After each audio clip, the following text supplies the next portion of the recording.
Hello, everyone. Today is Tuesday, May 19th. This is the Monday Morning Analyst. It's Tuesday, but it's the Monday Morning Analyst. My name is Luke Thomas. So let me just quickly get to what has happened and why it has happened. Had some unforeseen circumstances that required some home repair yesterday that completely threw everything off, which is why there was no Monday Morning Analyst at all, much less a ganked up version. Those things, even if I have to record an audio version, it's very easy to do. Look, I know you're tired of the excuses. No one believes me that I'm actually working with studio to get a better version of this, but I thought that I at least owed you something rather than nothing, even if it's late. Better late than never, right? So here's the Monday Morning Analyst. We're going to go over UFC Fight Night 66, of course, which took place early in the morning on the East Coast, as it was based in the Manila, Philippines. Headlined by Frankie Edgar versus Urijah Faber. And then we'll go into Bellator 137 as well, which was on Friday night on Spike TV, of course. So thank you for joining me. Thanks for everyone's patience. All I can say is I'm sorry, and no one cares if I'm telling you it's going to get better, but I'll just keep doing these, and hopefully you'll see that I'm right, and we'll just leave it at that. Okay, so we got 30 minutes on the clock. Here we go. As you know, I try to do this in 30 minutes or less. Usually goes a little bit over, but that's okay this time. Boom. All right, we're on the clock. Okay. Hold on. Can y'all hear me? Yes, you can. Let's adjust this microphone, however.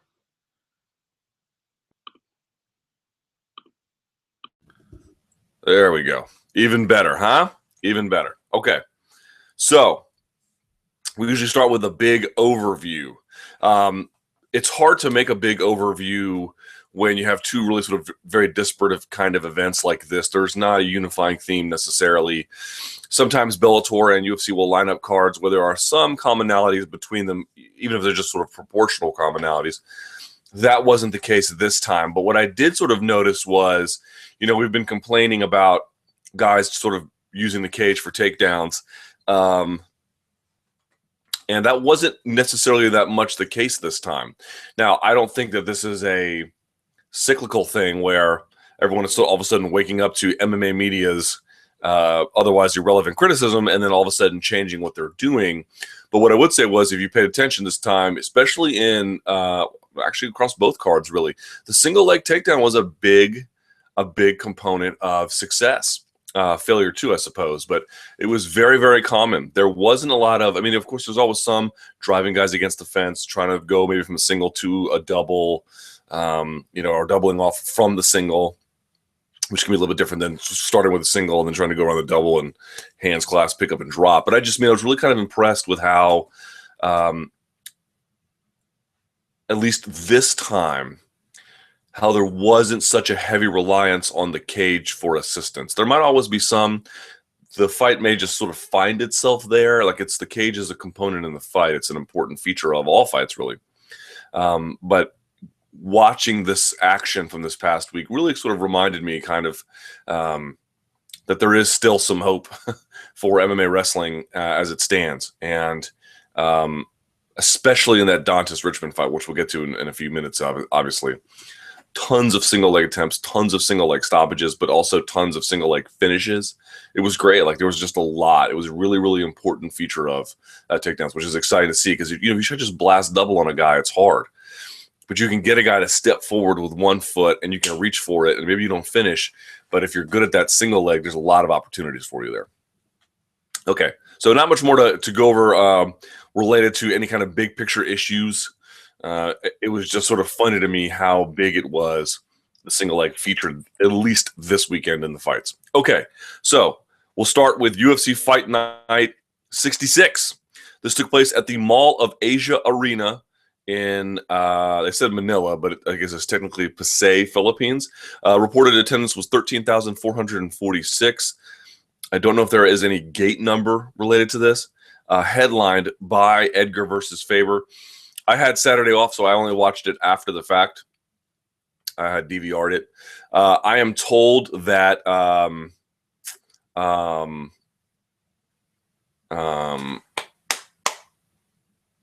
the pacing was kind of bad, and I'm sure that it is, because they're not interested in moving the show along. They're interested in maximizing it, right? So that's why there's going to be more ads, or at least repeated ads. There's going to be throwing it to the studio. There's going to be whatever the case. It's a low-rated network for now, Fox Sports 1. So they're trying to fix that, or at least, maximize time when they have a dedicated audience showing up for a live event by making it drag. I'm not saying we should stop complaining, but just know what you're up against. All right. So in the main event, Frankie Edgar took on Urijah Faber. Edgar won via unanimous decision, 50-45 across the board. This was a funny fight. First of all, some of the criticism I thought of this fight was really interesting. Again, if you're one of these people that says, well, if it's a high-level technical fight, you can't be saying it's boring. How could you call this boring? Look at how high level this is. That's, to me, a totally flat criticism. And I bring it up all the time, like the Meow brothers in jiu-jitsu. They have that I just don't like the way they compete. It's not particularly interesting to me. But they're highly effective and highly technical. So, like, this idea that high-level technique is an automatic preference. I mean, it is. I mean, I certainly would rather have that than not have it. But once you get there, there are degrees of entertainment even within that sphere. And I thought this was not a particularly entertaining affair. Didn't think it was boring, just not particularly entertaining. Anyway, this was a weird fight because Faber was essentially offensively muted. He got hit with a couple of knee taps. There was one takedown. It was actually, here we go. It was a single leg to one side. So you saw Edgar grab the left leg of Faber, try to run the pipe that way. When Faber brought weight off of the opposite leg, right, because he's going to lean one way, Edgar circled back the other, doubling off like a Borgazzi finish. So that was kind of cool. You saw even getting hands clasped together along the back of the fence. So you had a nice variety of takedowns. Didn't come to a little bit later in the fight, but, hitting the knee taps, hitting the single, and then changing the single off to a modified double. Really was able to use the takedown when he needed it. It wasn't a whole lot to do on the ground necessarily. Although there was a couple moments where he was able to, interesting passing, but that wasn't really the feature of the fight. Feature of the fight was, I thought Faber had a couple of good combinations here and there when he mixed punches with lower body strikes. I thought that was what he had excelled at best. But when he throws just one hand, there's just not a lot there. Also, the footwork was kind of interesting to me too. Edgar has this sort of smooth dance that he goes through with his footwork, where he's sort of moving side to side and cutting angles and finding range, and it involves a lot of head movement as such. Faber has this bit where his stance, sometimes it narrows, but a lot of times it stays locked, and he crow hops places. And he's able to do that because he's like lightning quick. But I wonder if that, it doesn't leave him the kind of balance he needs for a fuller combination striking attack.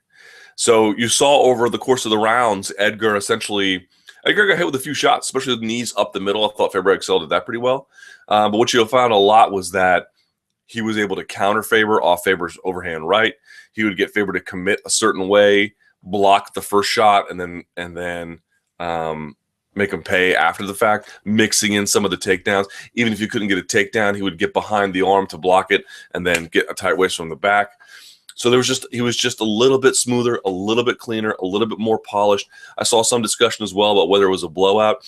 3 judges' scorecards at 50-45 does not tell you whether it's a blowout. It tells you that one guy won all 5 rounds essentially, but it doesn't tell you a lot more than that. I thought this fight was close all 5 rounds. Not that at the end of each round I was like, well, was that Faber or Edgar's? It was Edgar's, but it wasn't Edgar's by any sort of wide margin. And then once that first round is over, essentially a new fight begins. And so if you look at it that way, a clean sheet, as it were, for Frankie Edgar, but not like Urijah Faber didn't leave there battered, bruised, and bloody. That wasn't the case at all. So anyway, a strong showing by Frankie Edgar. Frankly, I didn't see a whole lot there that gave me a lot of confidence about, a rematch with Aldo. Or really, I'm not even sure how we do it against McGregor, if we're being honest. But we'll see how the wrestling plays out in McGregor's future before we make too many comments about that. Okay. In the co-main event, Gegard Mousasi taking on Costa Philippou. He won 30-27 across the board. This was essentially a lesson in half guard. Mousasi, again, another guy using single leg takedowns with ease. And I was amazed at how well he ran the pipe. Driving with the shoulder and circling out, but then getting his feet out from off the ground to really force Costa to the ground. A lot of times when guys go down on singles, they don't flop necessarily, but it's not like a thud when they get picked up and dropped on a double. But if someone does a single leg with authority, man, and you see them go down really fast, man, that must be getting snapped down. So great job by Mousasi there. Essentially from half guard, he was able to threaten with Kimura's a couple of times, but Costa's probably really strong with getting his elbow when he needs to, not getting his arm too far separated when he doesn't need or when he doesn't want to. Here's the thing with like Costa and anyone else. If you don't have a great guard, you need to be excellent at getting up. And when I say great guard, I mean sweeps, recovery, striking from the bottom. Now, if they're on their knees, there's not so much you can do. But if they're standing, you can kick them in the face. And even if they're not standing, you can kick them in the chest with the arms, or you can kick a post out, something. And his guard just seemed to be just enough to like survive. Like, you can't finish me. I'm going to be here the rest of the fight, but it's not really any offensive threat. And if that's the case, you got to be able to scramble, man. And I think that really cost him. But strong from Mousasi, mixing in elbows and avoiding Costa's wrist control for huge portions of the fight. So really a strong lesson in that regard. I got some notes on the next one. Mark Munoz defeated Luke Barnatt via unanimous decision. 2 judges' scorecards at 30-27, one of 29-28. Let me pull up my notes here on this fight because it was actually kind of good. Let's see. A couple things that I noticed. Let's see. First of all, what was the key punch that Munoz used? Right? It was the overhand right. And why was it the overhand right? I was looking at this. Early on in the fight, Barnatt essentially had no jab, so he was just sort of wide open. But it was more than that. So Fightnomics, Reed Kuhn has done some studies to say that reach really matters in MMA. Height, not so much. Like, there's no advantages conferred from height. In boxing, that may not be the case, right? Because it's tiresome to punch up, all the time. So there possibly could be some advantages there. Plus, you have bigger gloves, and so it's easier to defend and things like that. But the thing that I noticed was with the height differential, there were moments where if Munoz was crouching at all, now if he was standing ramrod straight, then this happened in the third round, it didn't so much matter. But if he was crouched at all and his level was slightly lowered, what you found was Barnatt not just jabbing straight across his body, jabbing down. So now he's creating more of an angle. If your angle is here with the punches to get countered, and now it's here, you've now opened that much more space. So he was punching down a lot. You saw that a lot. And as a consequence, boom, here comes Munoz, winging right hands over the top, following up with the good lefts as well, too. Like, you didn't just throw one strike and back off. He was trying to get flurries going, which I really appreciated. So Munoz tried to take Barnatt down, almost got guillotined, but, wisely before Barnatt even touched the mat, Munoz was hopping to the other side. I appreciated the doggedness with which Munoz was using takedowns. So he failed from a front headlock inside trip, but as Barnatt was turning, grabbed an ankle, secured. So whenever someone's trying to like scoot away, you want to have both portions of the leg controlled. If you have just 2 hands on the ankle, that may not be enough. If you have a strength advantage, it might be. But let's say all things are equal, you want to have one on the ankle and then one above the knee, which he was able to do really quickly and follow him through. I appreciated that. And also, I just thought generally looking at this fight, it was such a great reminder of the brutal ground and pound of Mark Munoz. Duke Rufus has told me that he thinks that the muscle groupings required for both balance and punching and ground and pound is different than it is for stand-up striking. I'm inclined to believe him. And I just feel like Munoz, we know, had big power standing, but he had way more big power consistently when he was competing in the ground and pound space. And this was just such a great reminder of that. Another time in the second round, Munoz going for a single leg, couldn't get it, decided to go elbow deep on the high crotch, picked him up and dumped him. I thought that was awesome. Good job by Luke Barnatt using his height for one reason. A lot of times, actually, I'll get to this in the Rafael Silva fight with Darren Caldwell, but let's suffice it to say, good job by Barnatt getting his feet on the hips, pushing away, and then doing a technical stand-up to get on his feet. I like that a lot. There was one moment where Barnatt had good takedown defense in the third round, too. So you saw that Munoz go for a single, couldn't get it, couldn't go for the outside single or the inside single, head inside, head outside. Then tried the same thing with the high crotch lift and couldn't do that either. And so I thought Barnatt had finally sort of figured out a way to get better takedown defense in the third round, although ultimately didn't matter. And he was getting bruised up close to the end of that round, but a lot of that was set up with punches too. Anyway, just a really very strong performance from Mark Munoz. Didn't quite get the finish he was looking for, but it was pretty dominant. That post-fight speech, I mean, I wouldn't call it Lou Gehrig. I consider myself the luckiest man on the face of the earth or something like that, but it was a very good speech and very heart-moving, or heartwarming, I should say. Neil Magny defeated Hung Gyu Lim. This was a good performance, and as you guys know, I've been very skeptical of Magny. Got to eat my words here just a little bit. Magny looked good. First of all, one thing that I really noticed was if you go back to the Sergio Moraes fight, Lim just got passed, or excuse me, I'm sorry, Magny just got passed with ease. Now against Moraes, that's fairly understandable. He's pretty high level black belt, but it's a little more than that. I felt like there was just a really lacking of defensive fundamentals there, and certainly when someone shows you good passing, that doesn't mean necessarily that they have fixed those issues. But I thought he had really good pressure passing in this fight. Had good mixing up of strikes, finding openings. Lim leaving a ton of. Lim used like a knee shield for a little while, but Magny was able to slice right through it.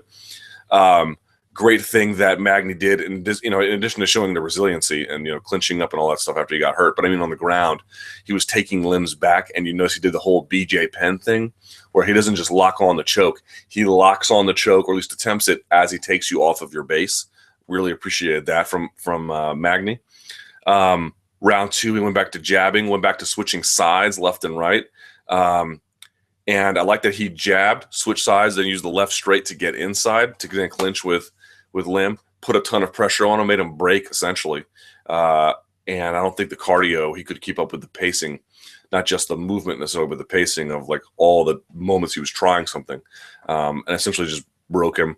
I like the fact that when Magny clinched with him, failed on the first attempt, and then turned the opposite way, noticing there was no one behind, or not no one behind him, but that there was open space behind him. And then when he picked him up and dropped him, he didn't just drop him to his side. He rotated out so that there would be just wide open space when you come down. You can bring him down with more authority than if you just pick him up and just sort of like drop him to your side. If you pick him up and then back step, and then you turn into the back step, which is what he did, boom, you saw Lim crash when he came down. So a little bit extra brutality to Lim's game that I think, not Lim's game, sorry, Magny's game that had been missing there. Really enjoyed that as well. Let's see here. Felipe Nover defeated Yuchul Nam, split decision. Not a whole lot to say about this fight, unfortunately. Levin Makashvili defeated Mark Diva. There was a couple of notes I made for this one that I thought were worth noting. Yeah.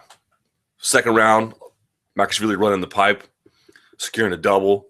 There was a moment there where Brian standing under a fence grab that if you stop a takedown from the fence grab, they should just start you on the ground. I completely agree. Makashvili, not a lot of passing, was able to get to half guard, but not much more than that. Was just really sort of content to control position. Let's see. Makashvili stuffed a double.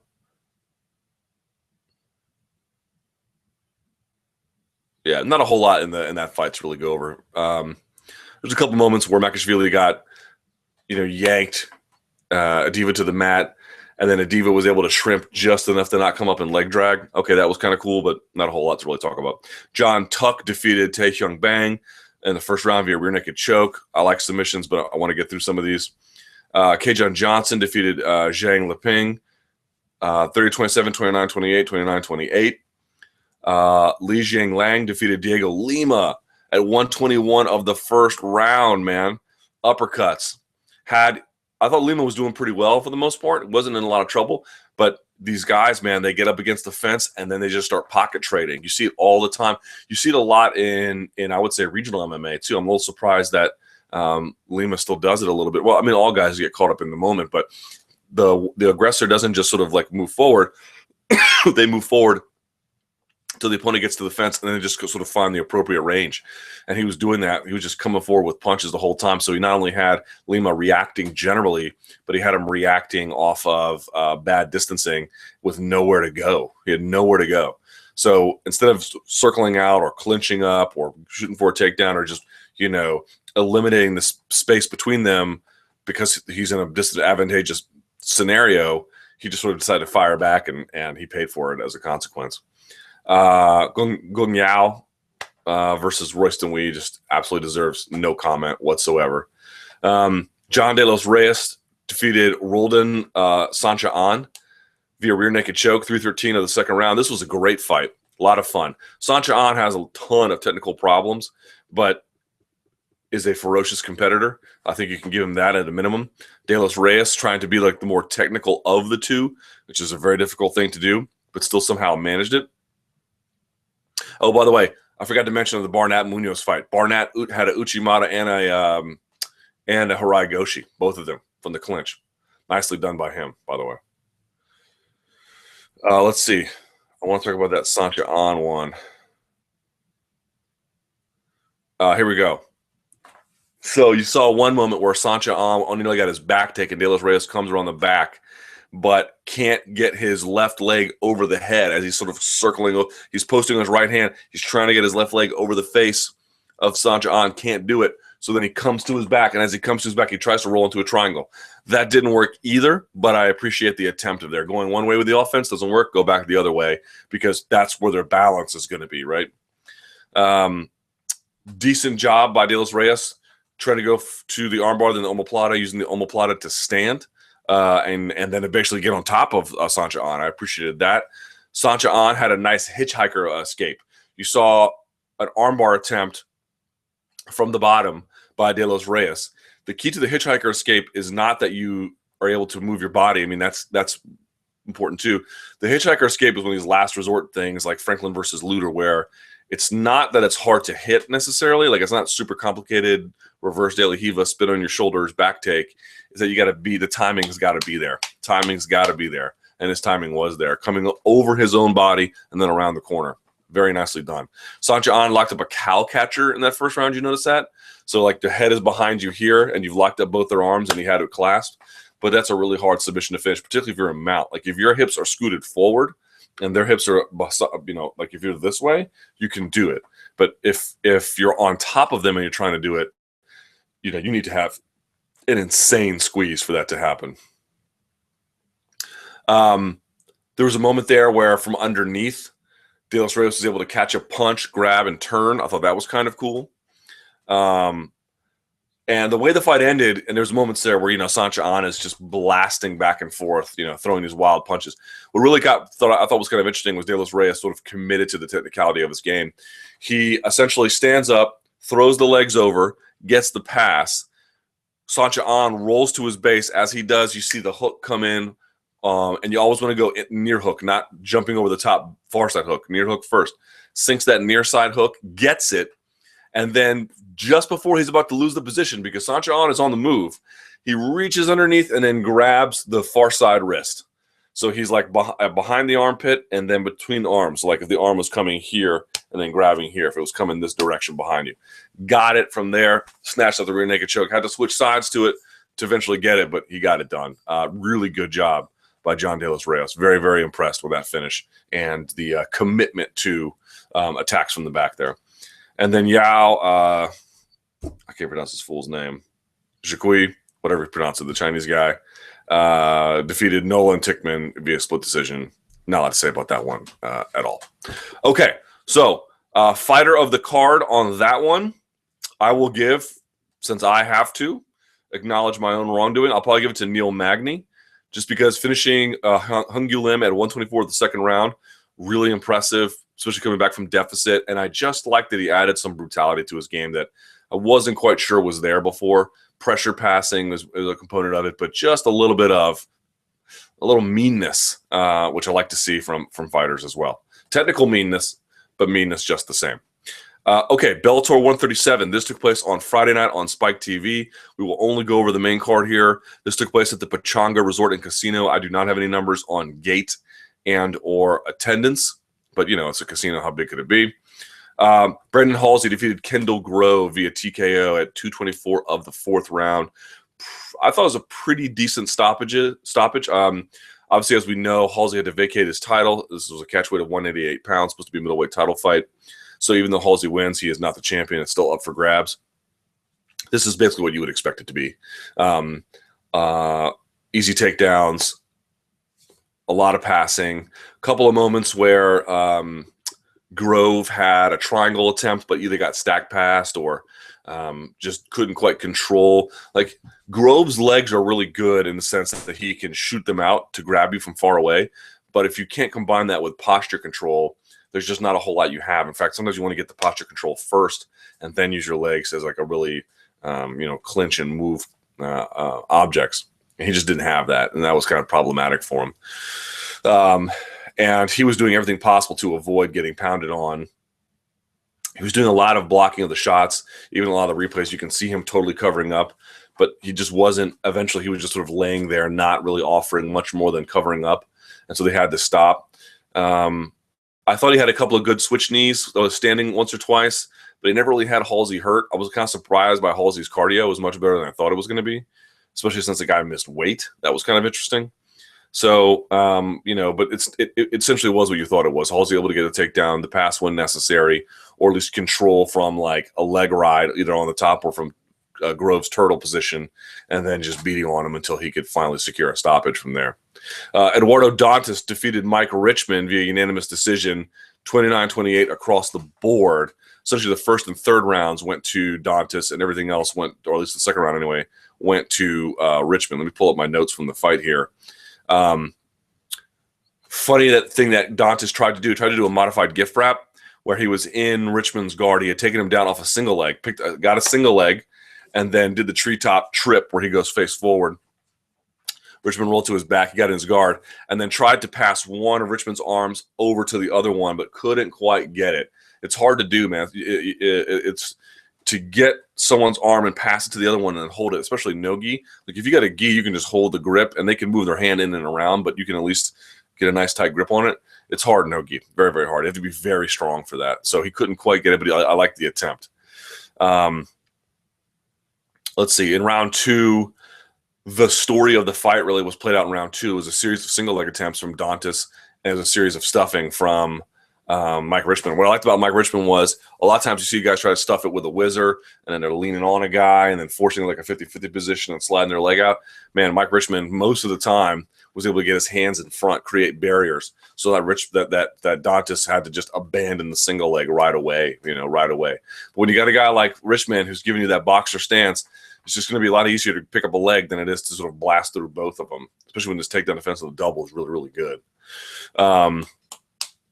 Richman scored in the second round a lot with jabs, left straights, was doing a bit where he would go inside the leg on the leg kick and then immediately on the same side leg on the outside. That landed a few times. So he was touching up in the second round a fair bit. By the third round, though, what happened was you see Richman walking Dantas down. Dantas throws a spinning back fist that's blocked. It does not land, but it gets Richman sitting in space for just a moment, which gave Dantas all the time he needed to lock up the single leg, run the pipe, and from there essentially control the rest of the round. So Richman did not look out of place, but this was won by the superior fighter for sure. Fernando Gonzalez defeated Curtis Melender via guillotine choke. I'll just walk through the finish. The fight was going as you would expect. Gonzalez has a nice array of punches, none of them particularly threatening, but he can do a lot with that various kind of attack there. Melender just sort of, I don't know, it's very conventional striking. But Gonzalez, you had essentially on his back, you had Melender level here leaning into him. So he did, Gonzalez did the whole Carlos Condit, Carlo Prater bit. Posts on one hand, comes over the neck with the other, doesn't lean straight back, does the correct thing because you need that for the leverage to finish. Takes that same side foot where the hand is posting, shrimps out a little bit, leans to the right side, and then with an arm in on the backside, comes in and finishes the guillotine. It's hard to finish this way, leaning back. You can do a crunch arm in guillotine. Sometimes those are hard to finish too. But if you get the arm in and you go to one side, now you've got your own weight shifted down. It's a little bit easier to sort of get the tight spacing that you need to finish, and you can still control them really well. So good job. Nice little adjustment there by Fernando Gonzalez to make everything possible. That happened at 1:14 of the third round. And then in the opening fight, Darian Caldwell defeated Rafael Silva via unanimous decision, 29-28 across the board. I thought Darian Caldwell looked really good. Again, this was a guy whose game looked pretty conventional, but he was just way faster than Silva. Great balance on top. Able to mix in enough strikes to make things work. So one of the things that was funny about this was, I mentioned in the Luke Barnatt fight, we often see guys with long legs and you say, oh, well, that guy must have an amazing guard. And sometimes they do. Sometimes they don't, though. And one of the things I noticed with Rafael Silva, and it happens to me when I roll with smaller guys, I have a harder time with them a lot of the times, because the smaller guys are able to get their feet and hands and elbows into the tiniest of spaces. And so they can block you in ways you aren't accustomed to being blocked, or at least off balance you in ways you aren't used to being off balanced. So Caldwell got a takedown and was in Silva's half guard.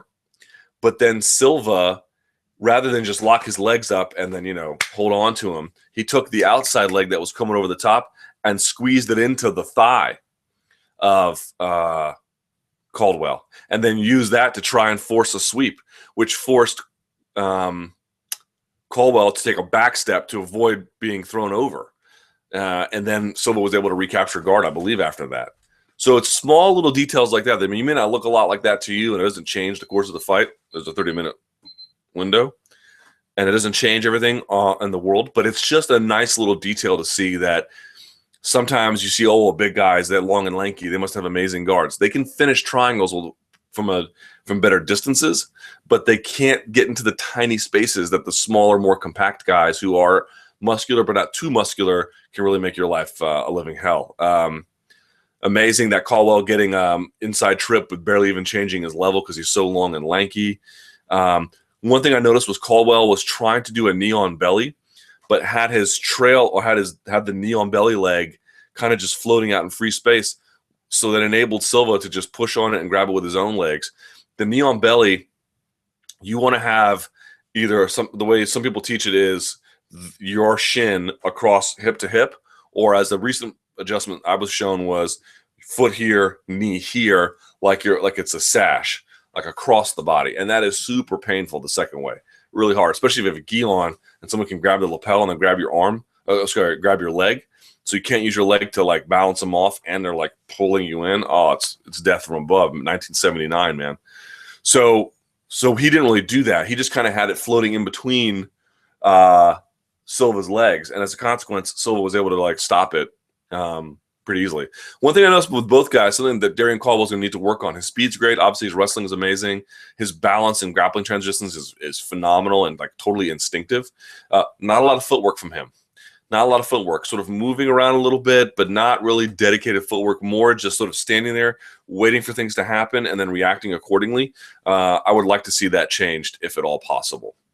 Okay, so that was Bellator 137. Fighter of the card, I'm going to give to Fernando Gonzalez, because Fernando Gonzalez, I think, is one of these guys who was a middling fighter and one way or another just got better. And was given a second chance. Brett Okamoto wrote a story about how Bjorn Rebney, of all people, gave Fernando Gonzalez a second chance, or a last chance anyway. And the guy took it and ran with it. And I couldn't be happier for him. A nice guy that seems to be, whose record does not show how good he is. I don't think, how far is he going to go? I don't know.